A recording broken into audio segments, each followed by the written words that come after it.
Everything you're seeing on the screen right now, those smooth bends, those crazy shapes, all that flexing, it's all happening because of one single thing, the lattice system. If there was no lattice, half of Blender's magic would just disappear.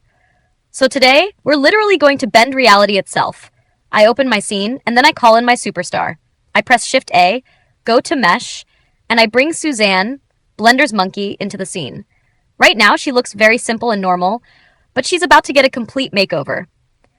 I smooth her out, press Ctrl-3, subdivision surface gets added. I apply it, then shade smooth, and now the monkey looks clean, polished, and ready for transformation. Now comes the real hero.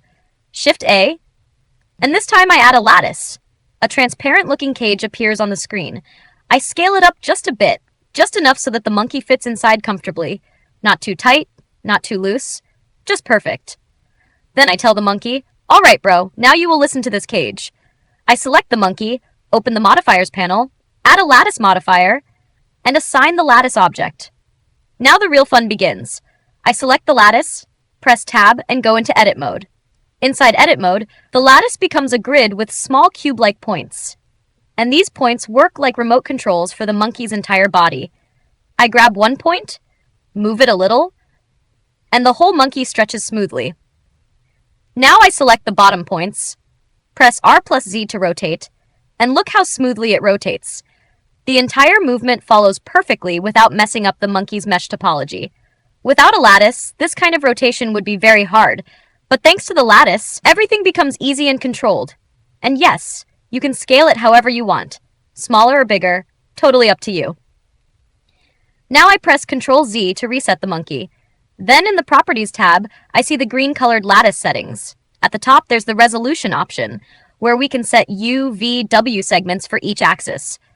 Right now it's 222 by default, but I increase them to 666, so we get more control points in every direction, and the deformation becomes smoother and more precise.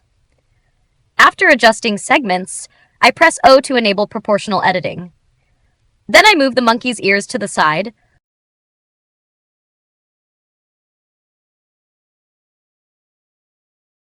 lift the top up, and pull the bottom down. This naturally reshapes the entire head and face into a more stylized, organic form. You can see that when I adjust the monkey's face, the deformation is super smooth. That's because our interpolation is set to B-spline. If I switch it to linear, like setting the U direction to linear, you'll see how the shape turns flat and sharp. The soft curves disappear completely and the deformation becomes straight and stiff.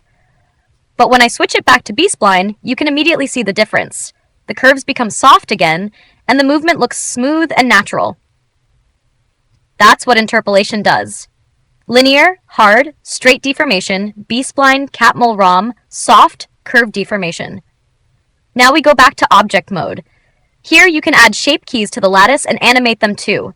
Don't worry, the shape key option is inside the lattice itself, right next to the plus button. Press that plus twice. Once won't do anything, so twice is necessary.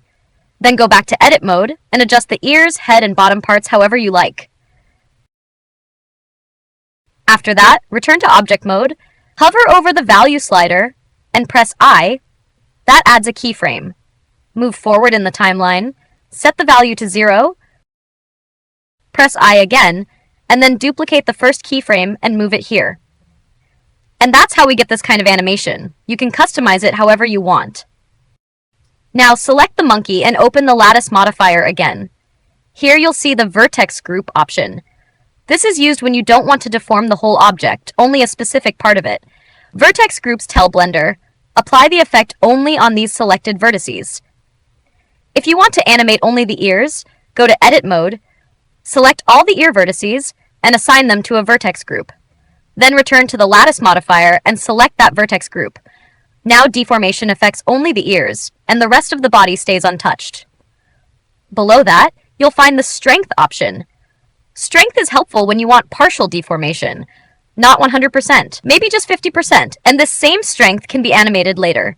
So I press I, move forward in the timeline, set strength to 0, press I again,